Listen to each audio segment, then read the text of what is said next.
The Mind Beyond the Brain. An address given by Dr. Rupert Sheldrake at the Ecumenical Conference on Christian Parapsychology, held in Lincoln in September 2003.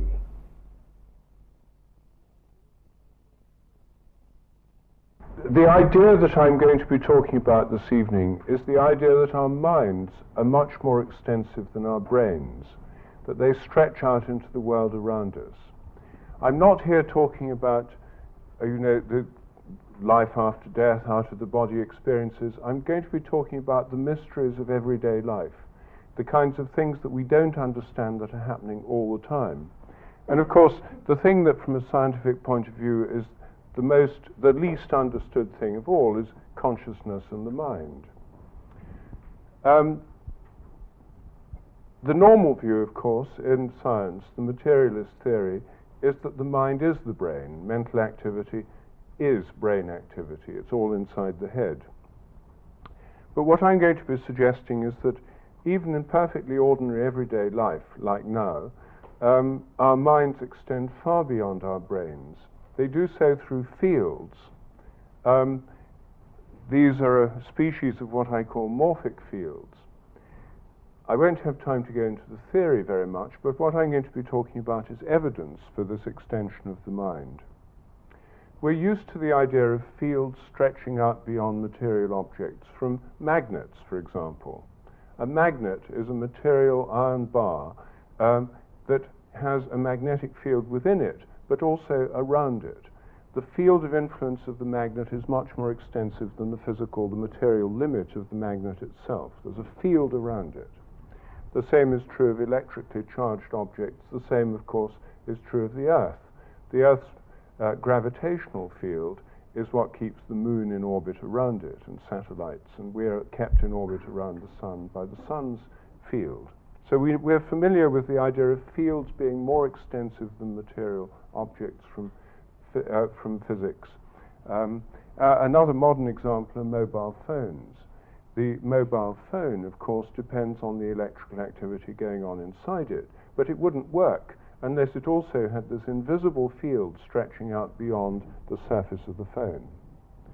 I'm suggesting that our minds are normally rooted in our brains, but not confined to them, and they stretch out far beyond them. And I call this idea the extended mind. And as soon as we get hold of the idea that our minds are more extensive than the brain, then many so-called paranormal phenomena look perfectly normal.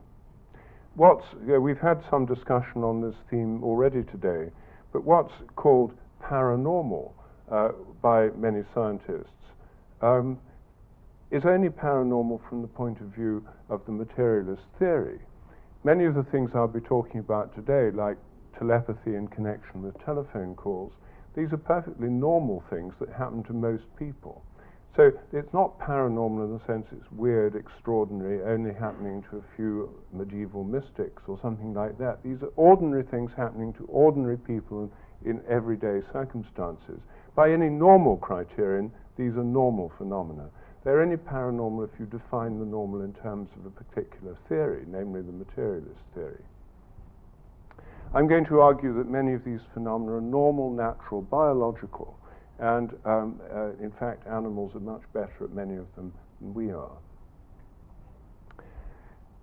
I'm talking, in other words, about the psychic realm rather than the spiritual realm, but I think that the psychic realm, again, as we've heard today, is a kind of bridge between the realm of the spirit and the bodily realm. And so it's that intermediate realm, which is natural, biological, that I'm going to be talking about. And I think our minds are part of that realm in their extension beyond the brain.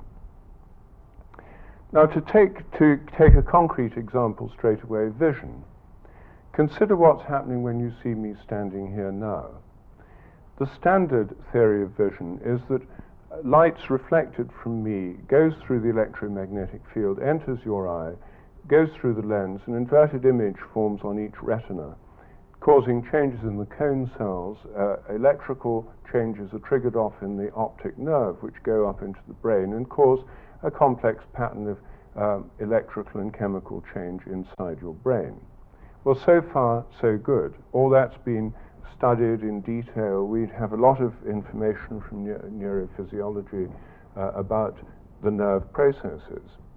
But what happens next is deeply mysterious. Having all these things going on in the brain is not the same as you seeing me. The fact that you can see me at all is what's mysterious. The fact you have a conscious image of me is totally unexplained, because if this is all just computerized machinery inside the brain, it doesn't explain why you should have a conscious image at all. The mystery of consciousness is completely unexplained by all this knowledge. But then there's a second mystery, which is that all this is meant to be happening inside your brain, producing some kind of virtual reality show inside your brain of me standing here. But I imagine you're experiencing your image of me as being located where I'm standing rather than inside your head. Now that, you see, is a great mystery. We take totally for granted the fact we see things outside us and forget it's all meant to be inside our brain. The paradox of the materialist theory has been brought out in a paper appearing in the next issue of the Journal of Consciousness Studies, where somebody asked the question, is your skull beyond the sky?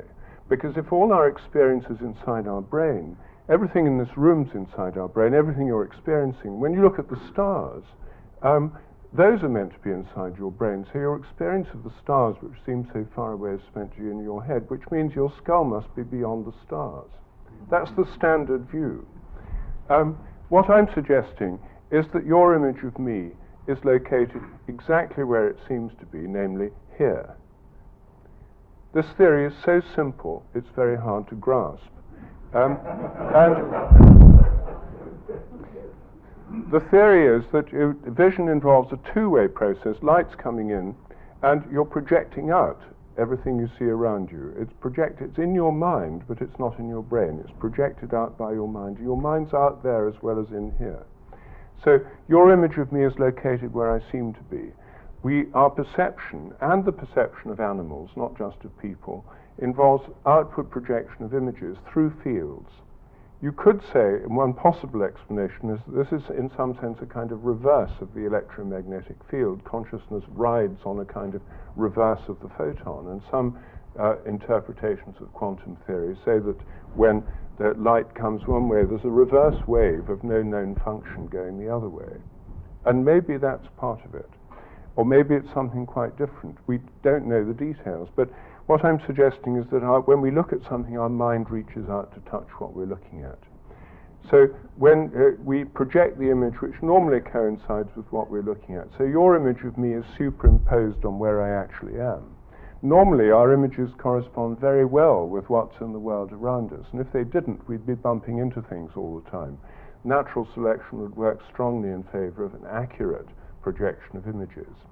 Of course, you can get inaccurate projections, then you have illusions or hallucinations. So I'm suggesting that our minds project out these images and in a sense reach out to touch what we're looking at. So if we look at a mountain 10 miles away, our mind's reaching out 10 miles. And if we look at a distant star, our minds reach out over literally astronomical distances. Well, at first this sounds like a fantasy, but it's actually it's not a new theory of vision. It's the theory of vision that was held by Plato and most of the great Greek philosophers. It was worked out in geometrical detail by Euclid. It was taught in the medieval universities. It's taken for granted by all traditional cultures. It's taught by advanced Tibetan sages and Hindu gurus. It's taken for granted as part of their worldview. And it's also what most children, in fact all children in Europe and America and the Western world, believe until about age 10. All of us were believers in this theory probably until we were about 10. We've probably forgotten that early phase of our intellectual development. But the developmental psychologist Jean Piaget showed that until the age of about 10 or 11, the average child believes that vision involves something moving out from the eyes as well as light coming in. In fact, they believe the same as Plato and all these great sages in other cultures. But by the age of 10 or 11, Piaget says, the average child learns the correct view, which is that thoughts and images are invisible things located inside the head.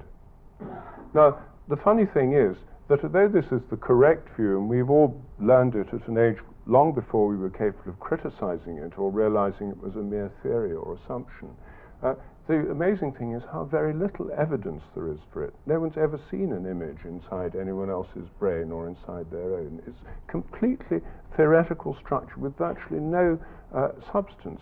No one understands consciousness and how vision works, and it's actually a completely open question. But I don't want to argue this as a philosophical theory. I want to argue it as a scientific hypothesis. And if our minds reach out to touch what we're looking at, we should be able to affect things just by looking at them. Therefore, it should be possible to test this theory.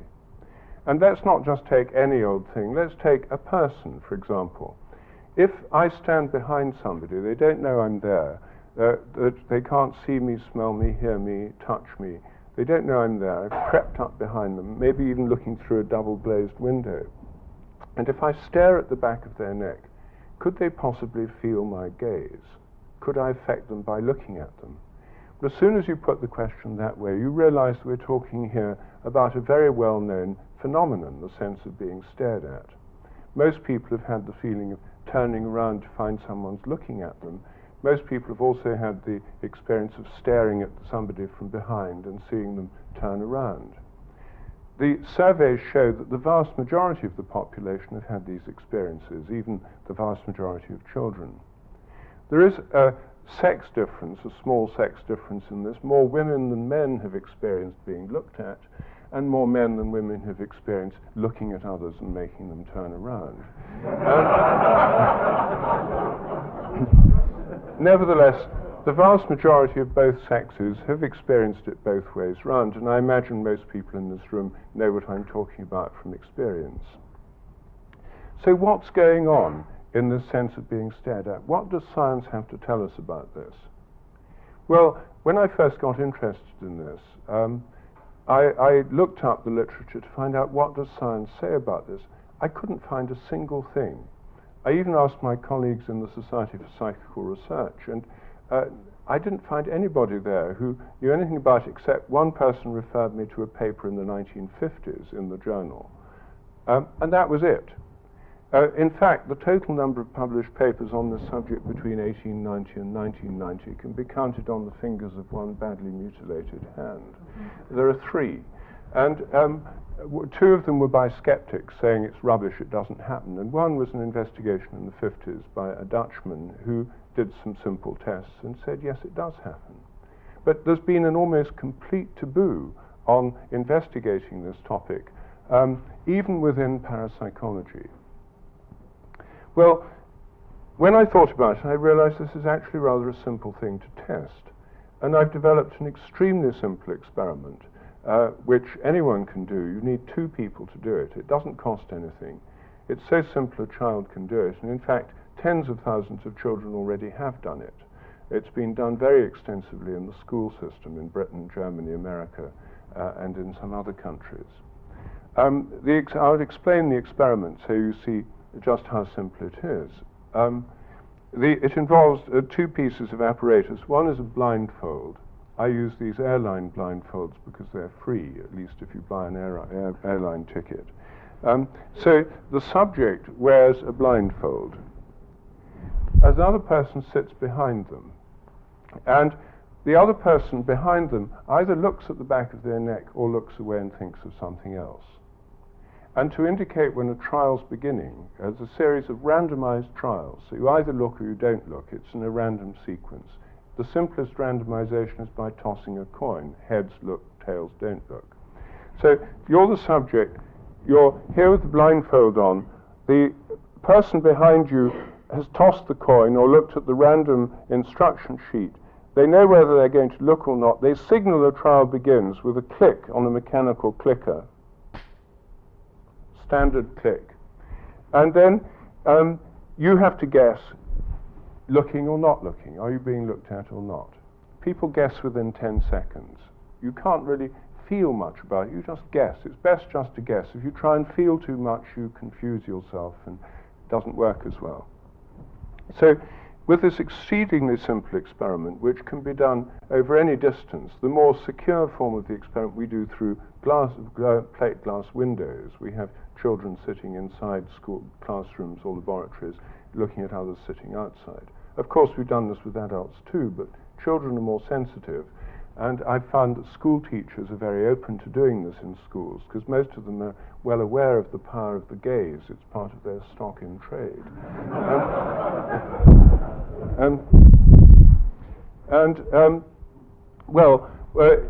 The results are extraordinarily consistent and repeatable. This unbelievably simple experiment, extremely cheap and free, in fact, gives a very consistent pattern of results, and here they are. In the looking trials, what we see is that about 60% of the guesses are right, about 40% wrong. It's not a huge effect, but it's quite clear. In the not looking trials, which are the trials when you're not being looked at, the results are practically at the chance level, 50-50, both right and wrong, the same. You average the two, add them up, average them, you get, that's the overall result. When I first showed these to a skeptical colleague, Nicholas Humphrey, he said, oh, there must be something wrong with the statistics. A few people who are very good at it could bias it all. The only fair way is to count everyone equally. If they're more right than wrong, give them a plus. If they're more wrong than right, give them a minus. If they're equal, give them an equal. So anyone who got in 20 trials 11 or more right would be plus. If they got 9 or less right, they'd be minus. You give an equal weight to every subject. And he said, when you do that, the effect will go away. Well, I did it. And this is what happens when processed according to the Humphrey method. The effect becomes even more clear and pronounced. The statistical significance of this effect, which involves about 1,000 people, I have many more data. This is from one subset of the data. It's typical. The odds against this being due to chance are p equals 1 times 10 to the minus 27. In other words, it's 1 with 27 zeros after it to 1 are the odds against chance. Here it's at chance levels, and the overall results are 51 with 15 zeros after it to 1. Now, why in this experiment do we get this pattern where it works in the looking trials, it doesn't work in the not looking trials? At first, this is puzzling. The minute you think about it, it becomes very clear. If we have a sense of being stared at, it would work when we're being stared at. In other words, in the looking trials. We don't have, or at least most of us don't have, perhaps only people who are very vain, have a sense of not being stared at. In the not looking trials, we're asking people to do something that's totally unnatural, unbiological, namely to tell when they're not being looked at by anyone. But most of the time we're not being looked at. So it's a kind of artificial situation, and most people in that condition are just guessing. It's purely at the chance level. So the interesting thing is this pattern of results is internal evidence for the reality of the effect. If people were cheating or feeling radiation from people's faces or subtle cues of various kinds, you wouldn't get this pattern of results. It would, if people were cheating, they'd presumably cheat on both kinds of trials, not just on the looking trials. Well, this pattern of results is a very characteristic feature, and of course this has been challenged by skeptics. And one group of skeptics repeated the experiment for themselves under what more rigorous conditions than me. They had one-way mirrors, they had computerized links from the person being looked at, and so on. It was done in a much more sophisticated way. Well, the results of their experiment are shown here. Those are the results of mine, and that's the result of theirs. And as you see, the pattern of results is identical. They've now had to try and worm out of this by a very complex series of arguments trying to say it's all an artifact, but completely specious arguments which I take to pieces in one of the appendices to my new book. I mean, most people won't be bothered with these technical details, but it turns out that the arguments they used were actually completely invalid. Effectively, they replicated this effect. Now, this effect has also been, it's been done in at least 50 student projects in Europe and America. And in the Amsterdam Science Museum for the last 6 years, they've had an exhibit based on this experiment running. It's now been done by 19,000 people. And the odds against chance, the positive results, are totally astronomical. It's 10 to the 360 to 1. I mean, these are ridiculously huge and odds. So this effect seems to be real, and it seems to be, it's confirmed, it's highly repeatable. And here we have a parapsychological type experiment which is totally repeatable, well, very repeatable. I wouldn't say totally, there may be some who don't get exactly the same results, but it's very repeatable. It's already been replicated very widely. It costs nothing, and it can be done within 45 minutes with a class in a primary school. I know because I've done it in primary schools and secondary schools. So this is a very remarkable effect. Now, it's so remarkable that I found that some of the greatest skepticism I encountered when I did this was not from skeptics, professional skeptics, who of course I expected to be skeptical, but from psychical researchers and parapsychologists who just could not believe that something as simple as this could yield such significant, consistent results. Some of them still have a problem with it, but for those who have a problem with thinking something so simple could actually tell us something radically different about consciousness, there is a more sophisticated experiment that parapsychologists feel more comfortable with, and many have now done, or several have now done it with quite repeatable results, and that's one involving closed-circuit television. In those experiments, the subject sits in one room, and there's a closed-circuit television camera pointing at them. They don't have to guess anything, they just sit there. They have electrodes on their couple of fingers to measure their skin resistance. This is like a lie detector. It measures emotional arousal. If you're emotionally aroused, you sweat a bit and it changes your skin resistance. It's a sensitive measure of emotional arousal, standard in psychological experiments. In another room, somebody's got a TV monitor with your picture on it, and they either look at it or they don't look at it in a random sequence. So you're not even being looked at direct. You're being looked at by somebody in another room, even another building, on TV. And people's skin resistance changes significantly when they're being looked at compared with when they're not. And they don't even know that they're not conscious of this change. It's an unconscious physiological response. Many psychic phenomena, I think, work at the emotional and unconscious level, and only a few of them, or only some at least, come into consciousness. And this one, for most people, doesn't even enter consciousness, but they can detect when they're being looked at. These experiments have now been replicated, and the next step hasn't been taken yet, but I'm talking to some TV companies about it, because the next step would be to do it live on TV. If a person can tell when they're being looked at through a closed-circuit television, what about real television, when you've got millions of people looking at you? And it could easily be done by having, say, 4 experienced presenters, a randomized series of trials where one rather than another is shown. They could, presenter B could be shown in trial 1. And at the end of that trial, after a few seconds, all 4 have to guess if they've been looked at or not, they're right or wrong. Can they tell when millions of people are looking at them compared with nobody? If they can, this would make a fantastic TV experiment, and it would show that people in the public eye are actually influenced by being in the public eye. It's not all just going out there, something's coming back. So this experiment hasn't yet been done, but I think if it is done and if it works, it would spread around the world like wildfire. TV companies would love it, because it would show TV as an interactive medium rather than a one-way medium. Anyway, that hasn't happened yet, but I think when it does, it will actually have a massive effect on people's consciousness about this sort of thing. So what I'm suggesting here is that these phenomena happen, they can be tested experimentally, and that they happen in real life. We know that from anecdotal evidence.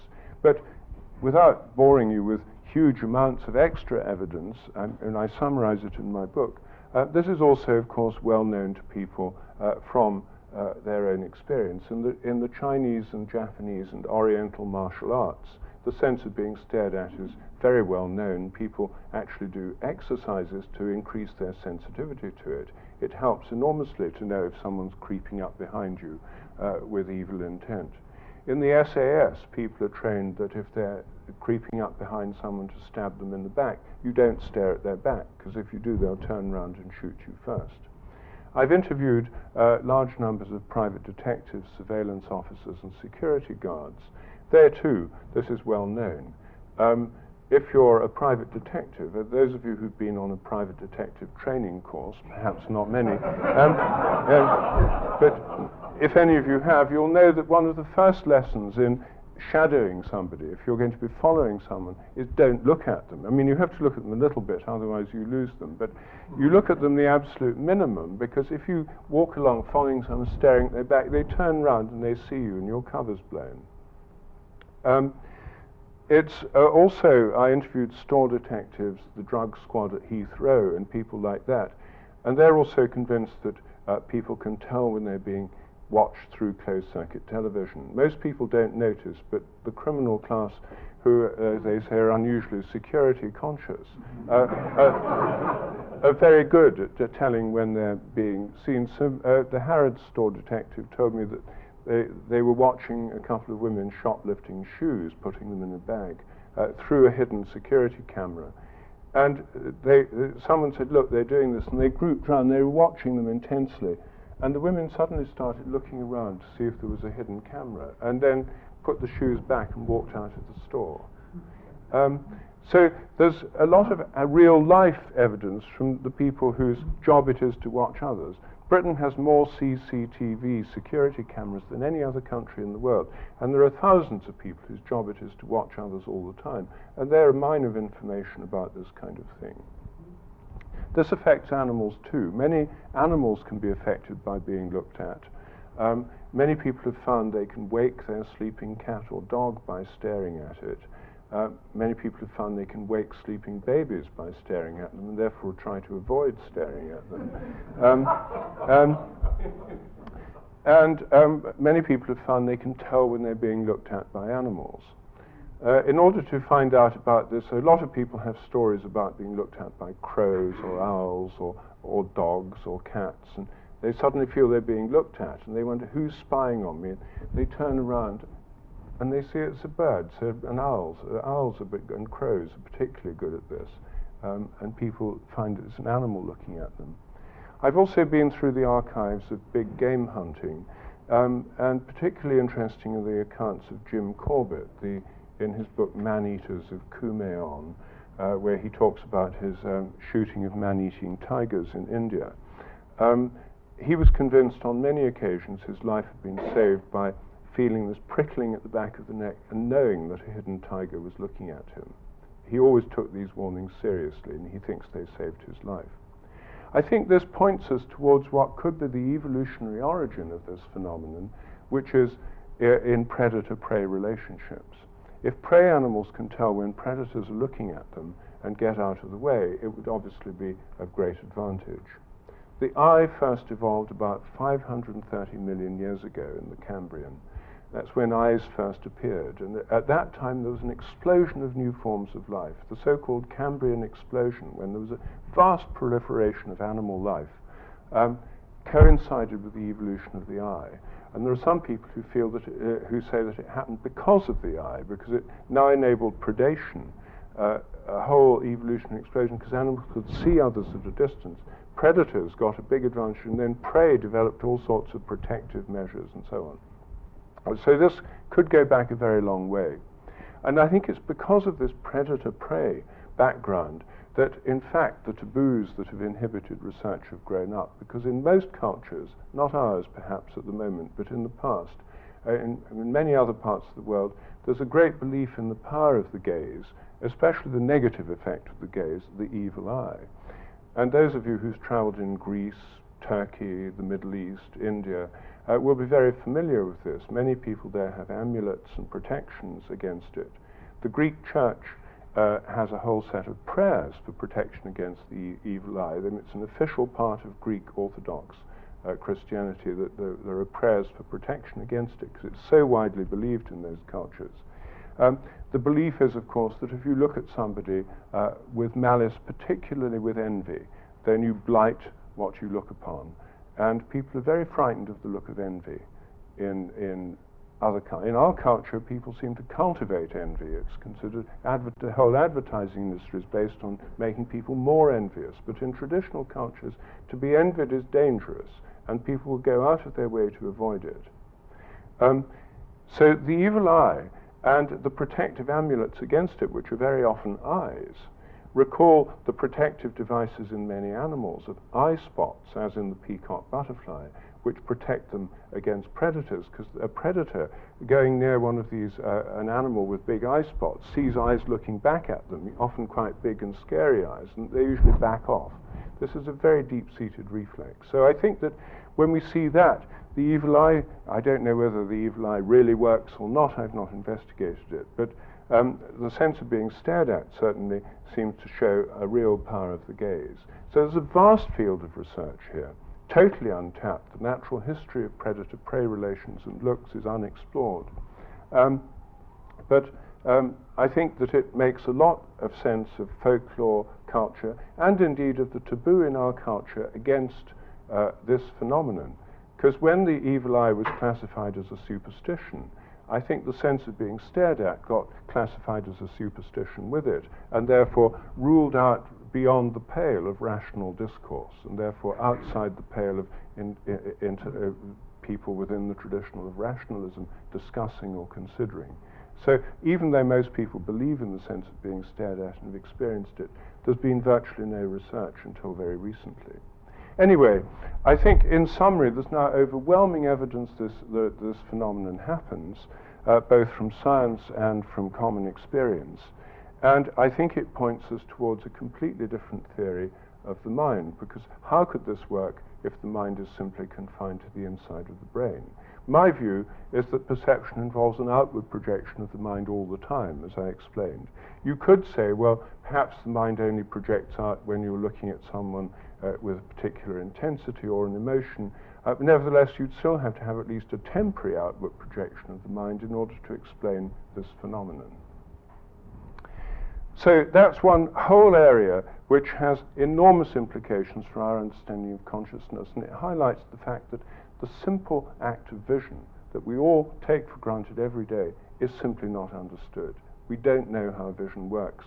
And it's not just me. There are philosophers of consciousness like Max Velmans who think that our normal visual perception involves this outward projection of the mind. It's not all in the brain. There's no philosophically justifiable reason for thinking it is. In his excellent book, Understanding Consciousness, he provides very good philosophical arguments for this way of looking at the mind. Well, that's one aspect of the extended mind. And let me just say that if you're interested in doing staring experiments for yourself, instructions are available on my website. You can download them for free, of course. And there's also an online staring experiment whereby you can actually, it'll give you the instructions telling you whether to look or not, and you just type in yes or no, judging by what the person on the basis of what the person says. So this is easy to do, and it's good fun to do if any of you teach students. It's quite good fun to do with groups of students in schools. Children are interested, undergraduates are interested, they've had the experience there, they have lots of questions about it. Some of them are always skeptical, of course, and that's right and proper. So that it's a real experiment. It's a way of finding out what's really going on by doing a proper experiment. And the experiment's free. It only takes less than half an hour. It's fun, and it introduces some of the fundamental principles of scientific experiments, including statistical analysis. Well, now I want to talk about another aspect of the extended mind, which is the way our minds are extended to other members of our social groups. All social animals involve all social organizations involve linkages between the animals within the social group. To be a social animal, the individuals have to work in harmony with the rest of the group. We see this with flocks of birds, for example, where the entire flock of birds, like a flock of starlings, can turn almost simultaneously without the individuals bumping into each other. The same is true of schools of fish, where a large school of fish can suddenly change direction and the individuals all seem to go in the right direction almost instantaneously without bumping into each other. How do they do it? Well, in the 80s, there was a fashion for a particular kind of computer modeling based on so-called artificial life programs, and people modeled these flocks and schools by saying, well, they look at the nearest neighbors, they calculate the distance, they change direction according to what they see their neighbors doing. These models produce fairly convincing two-dimensional, fairly crude simulations. And some people thought, oh, well, that solves it. These are used in films like The Lion King. They're used by film animators, these programs. The trouble is they're biologically naive. The people who made up these programs had never studied actual flocks of birds, and those who have found that the movement is much too rapid to be explained in terms of individuals just looking at their neighbors. They're responding to the flock as a whole, to a wave traveling through the flock as a whole. And of course it travels at a finite speed, but it's very fast, but too fast for neighbor interactions to explain it. It looks like a field phenomenon. And I think, in fact, the whole flock has a field, a flock field, or a kind of morphic field of the flock. The individuals contribute to it and are influenced by it, a bit like a magnetic field around a magnet is caused by all the little individual magnetic domains inside the magnet, which contribute to the whole field, and that whole field works back on the individual domains. So the latest computer models of bird flocks are in fact based on an analogy with magnetic fields, and they work much better than the crude nearest neighbor artificial life type models.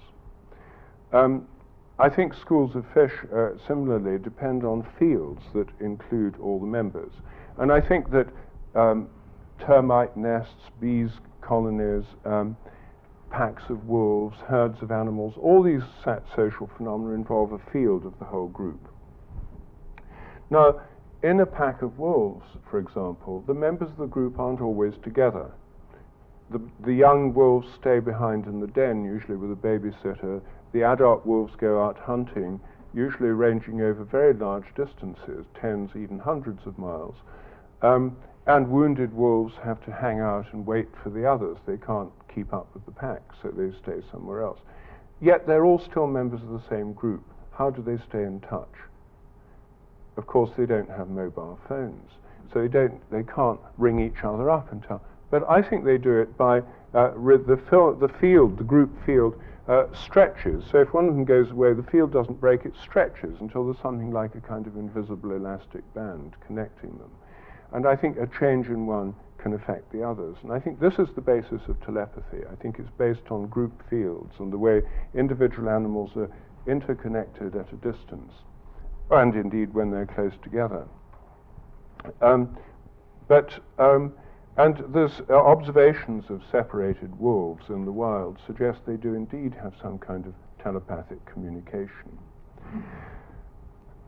I think the same is true of human groups. I think that families, groups of people who are close to each other, groups of colleagues, people in relationships with their mothers and babies, there's a lot of telepathic interaction within these social groups. Telepathy typically happens between people who know each other well, who are socially bonded or emotionally bonded. It doesn't happen much with strangers. And I think its basis is in these fields of social groups. Now, animals, of course, respond to these fields, and they normally in the wild do it all the time. But when they come and live in our families, then they form bonds with us, become part of our group, or make us part of theirs. And they exhibit all these phenomena. And as some of you know from my last talk to this fellowship in York, I've been investigating for a number of years telepathy in animals and other unexplained powers of animals. This is one of the themes of my book, Dogs That Know When Their Owners Are Coming Home.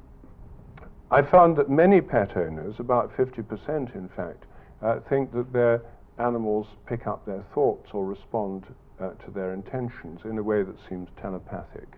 This is common. I mean, this happens in large numbers of perfectly ordinary households in Britain and everywhere else. Cats, for example, many cat owners found their cats seem to pick up their thoughts and intentions, and particularly in relation to taking the cat to the vet.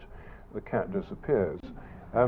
Some people, we found that this was very common, not just among cat owners. We did a survey of veterinary clinics. We rang up every veterinary clinic in the North London Yellow Pages, 65 clinics, and said, do you ever have a problem with people missing appointments with the cat?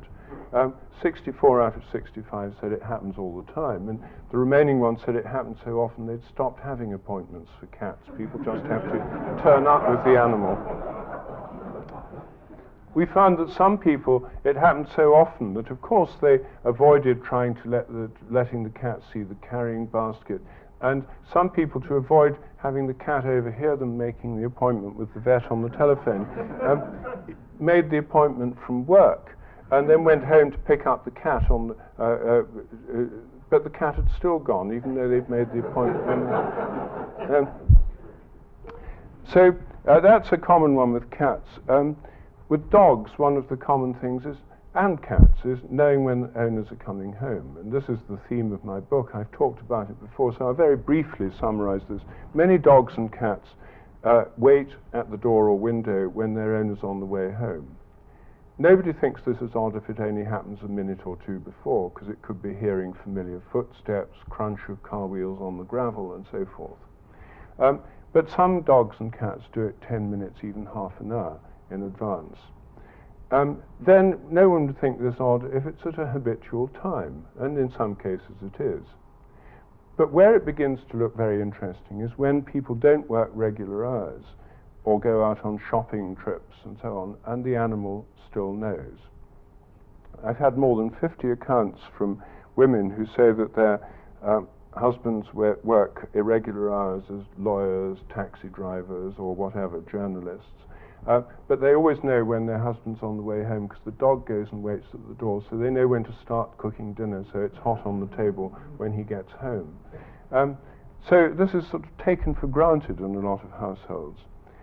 Well, when I was discussing this with my skeptical friend Nicholas Humphrey, I expected him to say, oh, rubbish, of course it doesn't happen. To my surprise, he said, oh, my dog used to do that. My mother always knew when I was coming home, about half an hour in advance. So I said, well, how would you explain that? You came at irregular times, so it's not routine. He agreed. And I said, you were driving? And he said, yes. And I said, you must have been about 20 miles away, the other side of Cambridge, when this happened. And so it couldn't possibly have been hearing, because you couldn't possibly have heard your car 20 miles away across a city and several motorways. He said, on the contrary, it just shows what sharp hearing they've got.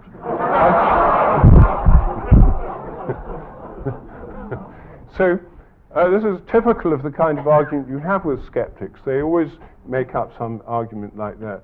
But because he's a scientist and I am too, we try and resolve our disputes by thinking of experiments. So I said, okay, well, what would happen if you came home by train and borrowed a bicycle so there were no familiar sounds at all, cycled from the station? Would the dog still react or wouldn't it? And he said, of course it wouldn't. It might have a few seconds, minute before when it hears me opening the garden gate, but not before. That's the basis of the experiment I've now done very extensively. We've done well over 100 videotaped trials and about 200 other trials, non-videotaped trials, with animals that know when their owners are coming home. With a dog called JT, we've done many experiments near Manchester. We had the owner come home at non-routine times. She had to take a pager with her. She was paged to come home at random times she didn't know in advance, randomized according to random number tables. Her parents, who were at home with the dog, didn't know when she was coming. The dog was filmed the whole time she was out, so we had a complete record of when it went to the window. The films were evaluated blind by a third party who didn't know, blind in the metaphorical sense, of course. To look at a video you have to have your eyes open, but blind, they didn't know when the experiments were happening. what was going on, so we got an objective record of what's going on. And to avoid familiar car sounds, she went at least 5 miles away, and in many experiments came home by taxi. Well, this showed that on the great majority of occasions, the dog reacted to her intending to come home before she even got in the taxi. It was when she got the signal to come home, or when she decided to come home, that the dog was waiting at the window. It was responding to her thoughts or intentions at distances up to 45 miles in our experiments. In real life, of course, people have dogs or cats that respond to their coming home from holidays. Sometimes when they're still 1,000 miles away and they're getting in a plane at a distant airport, the animal starts reacting. This is all documented in detail. It's written up in scientific journals. The full texts of the papers are on my website, and there's a summary of all this work in Dogs That Know When Their Owners Are Coming Home. It's one of the themes of that book, of course, as the title might imply. This was, again, of course, challenged by skeptics, and one of Britain's leading media skeptics, Dr. Richard Wiseman, said that this must be because the owners were cheating by having high-pitched whistles that I hadn't noticed, sort of hidden pages that people were responding to, and so on. So I said to him, well, go and do your own experiments. He did 3 experiments with this dog in the same conditions I did mine. He got identical results. You can see those side by side with my own in Dogs That Know When Their Owners Are Coming Home. In his experiments, the dog was at the window 4% of the time when the owner wasn't coming home, and 78% of the time when she was. When everything had been observed by Wiseman and his assistant, filmed, they were making sure there was no cheating and so forth. This seems to be a robust, repeatable phenomenon. And it's not just dogs and cats that do it. We have cases of return anticipating pet lambs, sheep. We've got a few horses do it when people are coming to their stables. There's even the odd guinea pig or rabbit that does this, and a few ferrets. But all of these, and a few parakeets, budgerigars, and parrots. They're all mammals and birds, though. We haven't yet got any reliable cases of return anticipating reptiles, amphibia, or stick insects. And of the 10 million goldfish in British homes, not one seems to have shown this, as far as I know. So it does depend on bonds, and those form most strongly with the animals that do this: dogs, cats, parrots, horses. Those are the star performers in psychic phenomena. Now, I've investigated many other aspects of psychic connections between animals and people. But the most remarkable came to my attention after my book, Dogs That Know Their Owners Are Coming Home, was published. A young woman in America contacted me to say that her parrot seemed to pick up her thoughts and intentions in a seemingly telepathic manner. Well, I was absolutely amazed by this, and I couldn't believe it at first. Then it turned out I went to visit her. This is a most remarkable animal. It currently has a vocabulary of 900 words. It's the most accomplished language-using animal in the world. I went to visit her, and we did some experiments there and then. It speaks in sentences, this parrot, and has conversations with its owner. And we did a test. She'd noticed that if she looked at a picture, it might comment on the picture, or she thought of ringing someone up, and it'd say, ring so-and-so, and it was the same person. It even woke her from her dreams by commenting on what she was dreaming about. She was dreaming about tape recording the parrot in one dream, and she was just about to press the button on the tape recorder in the dream when the parrot, which sleeps by her bed, said, "Press the button," and it woke her up. So we did a test in which she looked at some pictures in another room, and this parrot, to my total amazement, said what she was looking at. So we designed an actual controlled experiment where we had a whole set of photos she hadn't seen before, corresponding to words the parrot knew, sealed in envelopes by a third party, randomized and numbered. And in the experiment, she went to one room and was photographed continuously on video and opened an envelope one by one, looked at them for 2 minutes, and then moved on to the next, while the parrot was filmed alone in another room, on a different floor of the house with all doors closed, no sound possible. She didn't say anything anyway. Could the parrot really comment on what she was looking at? Well, this experiment was astonishingly successful. The results are going to be published in the Journal of Scientific Exploration in the December issue. I summarized them in my new book. But essentially they show an extremely significant effect. The parrot wasn't right every time. Sometimes it didn't say anything. And sometimes it went on repeating a word from the previous test when the next picture had come on, so that counted as a miss.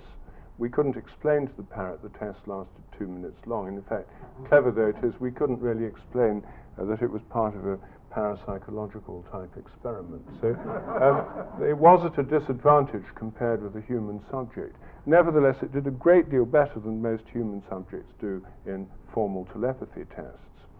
I have here a videotape which shows some of these trials. And I'm going to show it now so you can see for yourself this parrot in action. This is, of course, an edited number of trials. We did 150 trials. You're only going to see 5. But what you can see from this is how clearly the parrot speaks, how it's unmistakable that there is a correspondence between what it says and what she's looking at. The parrot, you will see, to make it easier to understand, you will see subtitles. We have subtitled it because the parrot does, of course, speak in an American accent.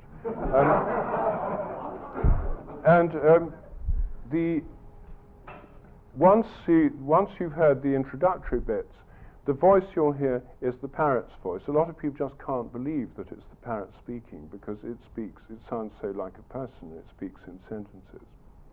Okay, well, here goes. We'll need the lights down and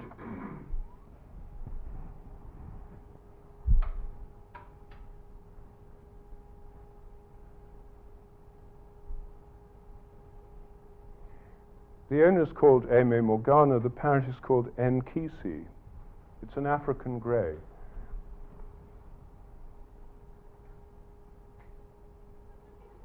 I've been working for several years to train my parrots to understand and use spoken language appropriately.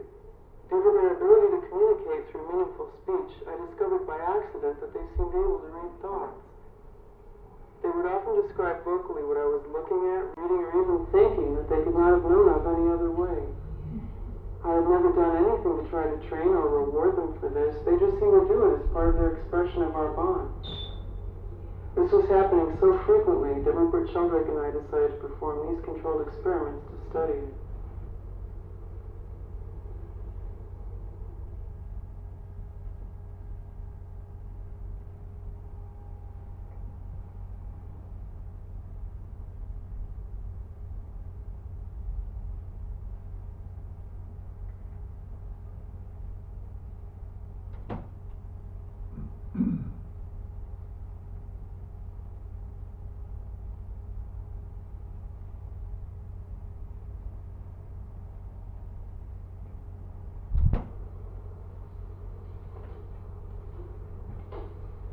Love you.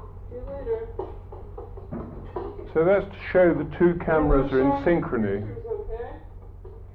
And Amy's taking the left-hand camera downstairs to another room where she's going to look at the pictures.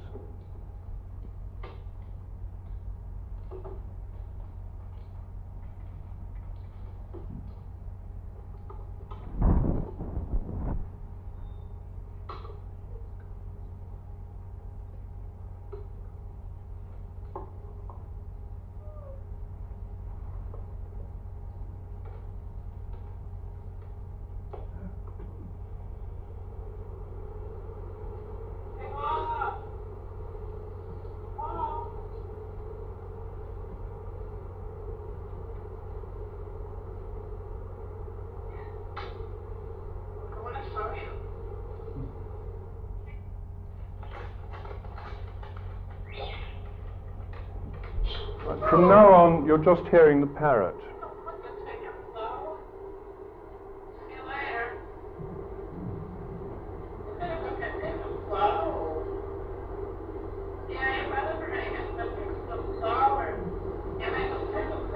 Flowers.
You'll see in a minute the man has his head out of the taxi window.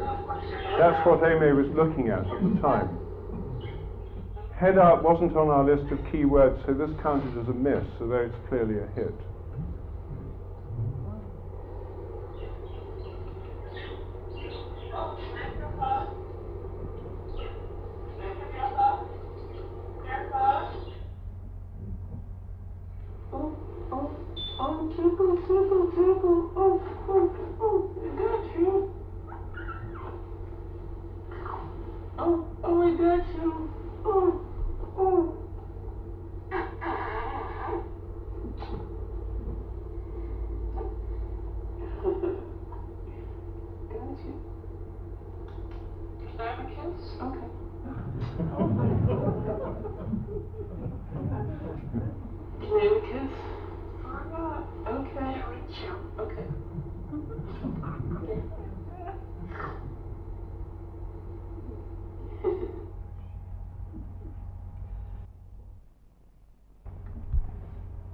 I mean, I can't pretend this is kind of everyday stuff like everything else I've talked about. This is a truly remarkable bird, and I introduced Jane Goodall to Aimee and the parrot.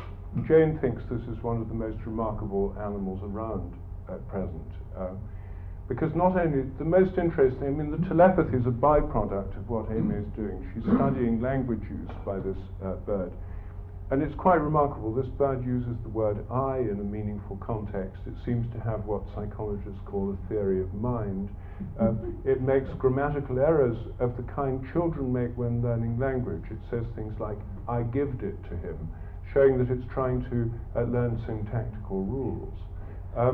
It is the use of language and the insight it shows into animal consciousness, speaking in English, is totally remarkable. However, it's not unique. Many parrots are extremely telepathic. They're flock birds. They're intensely social birds. They're a real nuisance to keep because they bond so strongly. It's like having a clingy 2-year-old. It really is a nightmare to keep a parrot. I wouldn't want to keep one myself. People who keep them have to be quite dedicated. This is Aimee has an unusually talkative parrot, and she's trained it with great care. And also it's extraordinarily telepathic, but many people have parrots that are telepathic. It's not uncommon for parrots to use language meaningfully in a kind of telepathic way like this. This just goes way beyond any other I know of. Well, I just want to end by a few remarks on human telepathy and tell you about some of the latest research we've been doing. In the course of my work on animal telepathy, I got many cases coming to, I have a huge database. People write in with cases, and we have them on a big computer database. And we started getting stories of dogs and cats that answer the phone, that know when their owner's phoning. One from the wife of a professor in Berkeley, California, told us that their cat Whiskins always knew when her husband was phoning home from the campus, because the cat would get excited, it would go jump up by the phone. If she didn't answer the phone, it would pull off the receiver and start meowing into it. But it ignored telephone calls from insurance salesmen and others. And it even did this when he phoned home from field trips in South America or Africa. So this cat seemed to anticipate when he was phoning. Then we got stories of dogs that did it too. When I was analyzing these stories, I suddenly thought, well, I've had that. You know, I've thought about someone and then they've phoned. And then I asked my family and friends, and everybody I talked to said, oh yes, it happened to me. We've now done organized surveys that show that this is by far the commonest kind of apparent telepathy in the modern world. The typical phenomenon is you think of someone for no apparent reason and then they phone, or you know who it is when the phone rings. And of course many people have had the experience of ringing someone who says, "Oh, that's funny, I was just thinking about you." How many people here have had this kind of experience with phone calls? Well, that's practically everyone. So the reason I think it happens is that when you're making a phone call, you intend to get in touch with someone. Your intention reaches out towards them. Your mind is focused on that person. You want to get in touch. You're looking up their number, you're going to the phone, you're dialing the number. All that time your mind is reaching out towards them. Ideal conditions for telepathy. I think our minds reach out through attention and through intention. And here you've got an intention focused on that person. And telephones give us permission to believe we can call anyone anywhere in the world anytime we want. And of course we can. Before telephones, most people didn't, except for a few theosophists, probably would never have even thought they could do this. I mean, traditional people do it all the time. They get in contact telepathically when they need to. And babies do it with their mothers. I've done a whole other study on nursing mothers knowing when their babies need them. Indeed, their milk lets down when the baby starts crying at a distance. I've done a whole study on that. I don't have time to talk about it, unfortunately, but it's summarized in my book. The telephone thing, though, turns out to be really common, as we see from people here. And then I looked, has this been investigated? No. Total lack of investigation, even by parapsychologists. So I don't know why, but anyway, it's been ignored. The usual argument everyone here will have heard is when it happens, the armchair skeptic, within or without, says, oh, well, how do you know it's not just a chance coincidence? You think of people all the time. Occasionally one of them rings when you're thinking of them, and then you think it's telepathy. You forget all the millions of times you're wrong. We've all heard that kind of argument. Or people say, well, if it's someone you know well, you unconsciously anticipate when they're going to ring you, and then when they do, it looks like telepathy, but it's just a kind of illusion. So those are the arguments we often hear as a way of dismissing the phenomenon. Everyone in our society, every educated person, has been trained to dismiss this kind of phenomenon. Well, those are not unreasonable arguments, but they need to be tested like any hypothesis, and they never have been. Actually, the unconscious expectation theory is untestable, because you can't prove there's an unconscious expectation because it's unconscious. And even if it is there, you can't prove it's instead of telepathy. It could be because of telepathy. But normally, so sloppy is the thinking of skeptics in this area. These things are just, and most people don't challenge skeptics. It's just brushed aside. Anyway, we've thought of a simple experiment for testing this, and how the experiment. We've now done lots of them, and I'll tell you some of the results. If we've time, I can show you a video of one too. How the experiment works is we have 4 potential callers. Say you're the subject. Say I'm the subject. I choose 4 people that I know well who I might respond to on the phone. I might know when they're calling. If you're the experimenter, you then have a list of these people. I sit at home by the phone, of course a landline with no caller ID system. You pick one of those 4 people and you ring them up and say, please ring Rupert at 9 p.m. or whatever the time is, and they ring me. I know I'm going to get a call from one of these people. I know when I'm going to get it. The phone rings. I know it's one of these 4 people.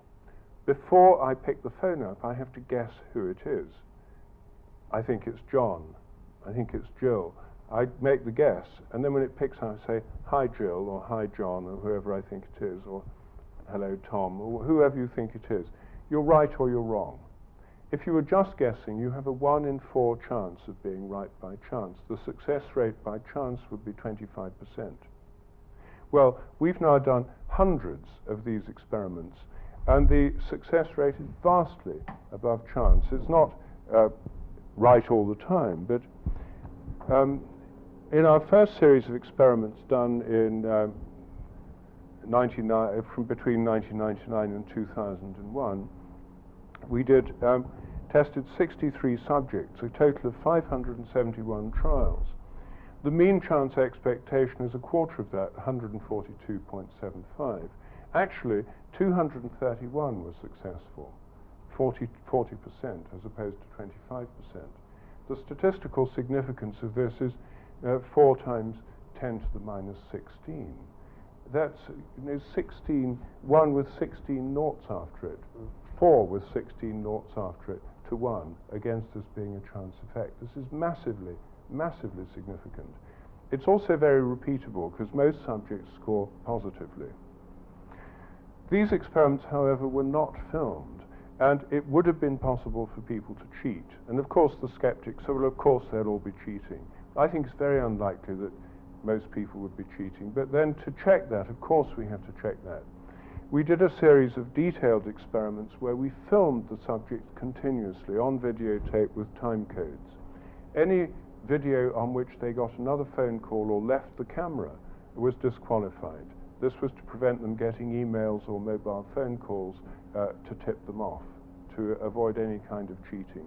All the videos were independently evaluated by an independent scientist who had nothing to do with the experiment. And the result of the filmed experiments is here. 271 trials altogether, mean chance expectation 67.75, correct guesses 122, 45%, a higher success rate in fact, and p equals 1 times 10 to the minus 12, 1 with 12 zeros after it to 1 against chance. Well, this has now been replicated in the University of Cape Town in South Africa. 200 subjects, 80 right, 40% success, 5 times 10 to the minus 7. There's a test being done in Germany by a German scientist who wanted to be super rigorous, and he did the test. His test didn't work, but what he did was, instead of filming people at home, he got the subjects to come to the university, and their friends had to ring up the scientist in the university, in the laboratory, and the subject was just sitting in the lab and had to guess who was going to call the scientist. I don't call that a replication. It's a completely different experiment where the scientist's personality could have had a huge influence. And anyway, I'm trying to persuade him to do it again with the people at home in more relaxed circumstances. But we've already had one replication here, and it was just recently replicated for television. Do you think we've time to show the this film was done for Channel 5 television. Some of you may have seen it. It was broadcast in June. They wanted to do, they didn't believe me when I told them this telephone telepathy thing worked quite reliably. And so they said, no, we want to do our own experiment. I've got films of this. They didn't want to use mine. They said, we'll do our own. And I said, well, you could film one of my subjects because they're used to this. And they said, no, no, no, we don't want ordinary people. This is television. We want celebrities. So they said, we've got to have celebrities. So I said, well, then you can't have any old random celebrities. You've got to have 5 celebrities who know each other well, 4 callers and 1 subject. And they rang me back. We said, we found some who know each other well, the Nolan sisters. This was a pop group in the 80s, a girl band. And so we did an experiment with the Nolan sisters, and this takes about 5 minutes. You can see for yourselves what happened.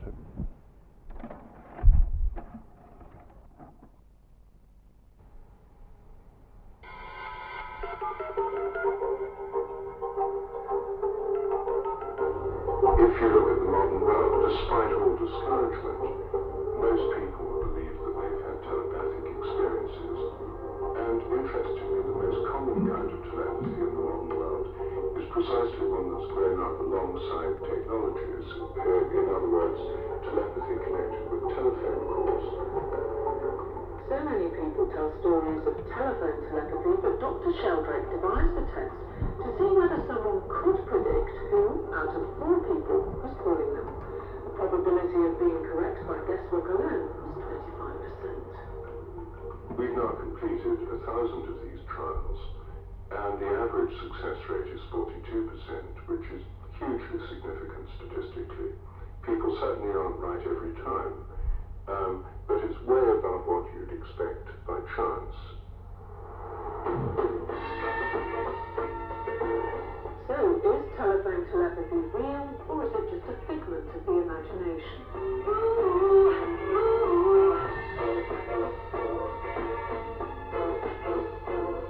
We brought one of the most successful girl bands of the 80s to London to find out. The Nolan sisters are one of the closest families in showbiz. At the height of their fame, they spent months on the road together, and most of them still live within miles of each other. I'm Rupert Sheldrake. But how well will they do in the telephone telepathy test? Now, could you tell me all your names and ages? Yes. I'm Denise Nolan. I'm the most intelligent one here. I'm Maureen. She's just Maureen. Hi, I'm Linda, and Denise is alive.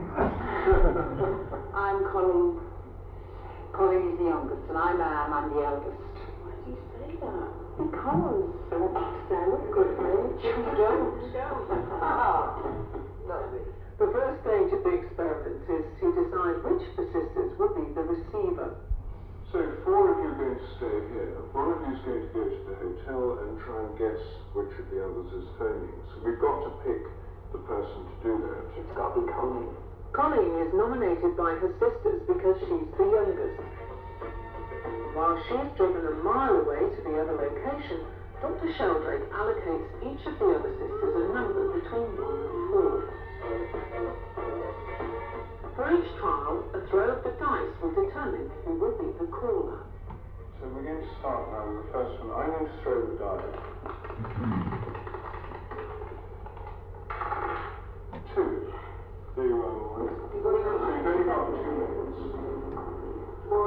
Maureen's first up, and the rest of the group must leave the room to allow her to focus.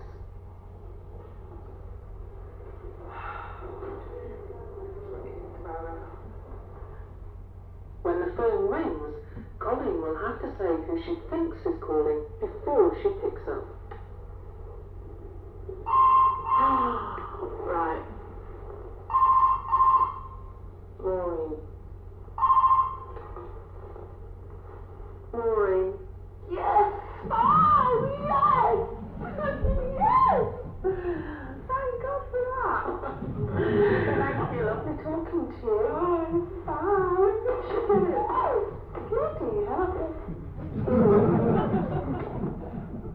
But that could just be coincidence. Next up is Anne, the only skeptic among the sisters.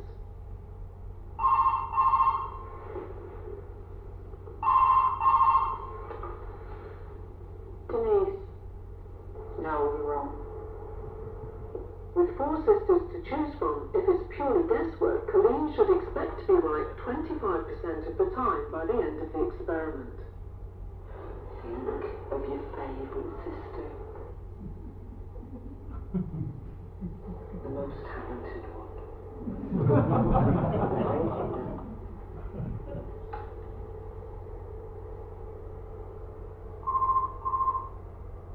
I don't want to be wrong.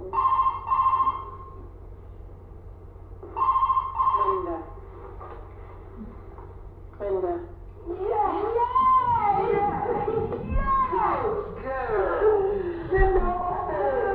Thank you. Oh, bye. Yes. That's good, isn't it? Halfway through, and Colleen is a long way ahead of the 25% expected by chance alone. Anne's number has come up 4 times, but for the previous 3, Colleen has guessed wrong.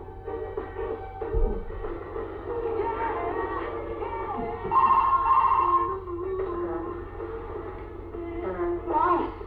Hooray! I knew you must be really. 3/4 of the way through, and Colleen's hit rate has reached over 40%. According to Dr. Sheldrake, this indicates there's more going on than simple guesswork. Linda, I think. Linda. Yes! Oh my God! I'm so impressed. I'm scaring them now. They're backing out the room. They should never have gone in there with you, love. Fantastic. Thank you. Bye. Wow. Colleen's final score is 50%, one of the highest of over 1,000 tests conducted by Dr. Sheldrake. Anyway, well done. I think that was great. Thank you. Well done, that girl. Cheers! Don't block my face.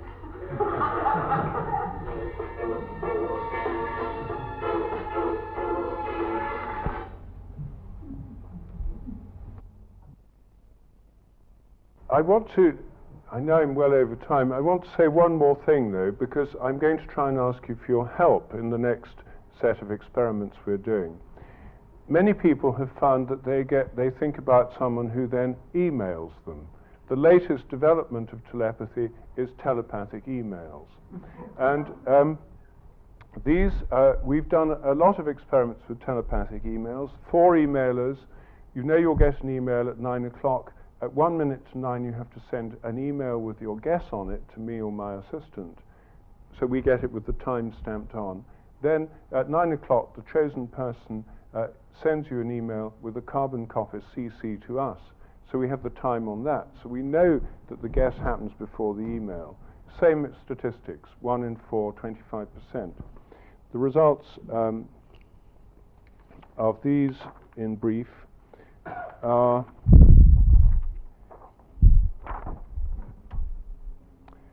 in the unfilmed experiments, 42% success, 1 in 10 to the minus 18 statistics. The filmed experiments, we've so far only done 90 trials, but the success rate's 40%, again, highly significant. So it works with emails.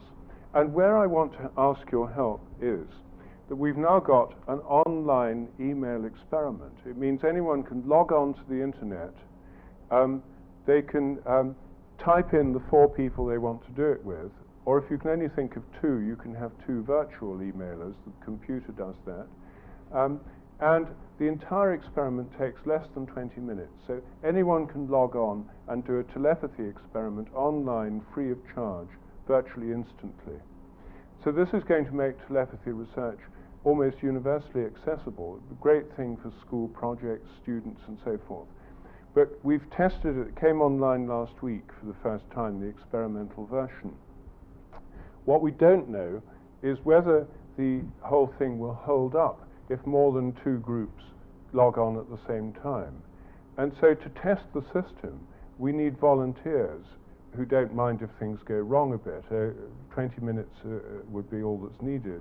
And if you feel you could help with this, it probably won't work if you don't use emails on a regular basis, because if it's a kind of alien thing for you, you won't feel relaxed and comfortable. If you do, we'd very much appreciate your help. At the SPR conference a couple of days ago, I asked for volunteers, and we have some from there, but we need more. There are some forms here explaining it with details you can fill in and hand to me, and then within the next month we'll email you to tell you when we're ready to do the test and ask if you can help. You don't have to do it if it's inconvenient, of course, but we would appreciate the help. Once we've got it up and running and we can launch it on a large scale, there could be massive email telepathy tests.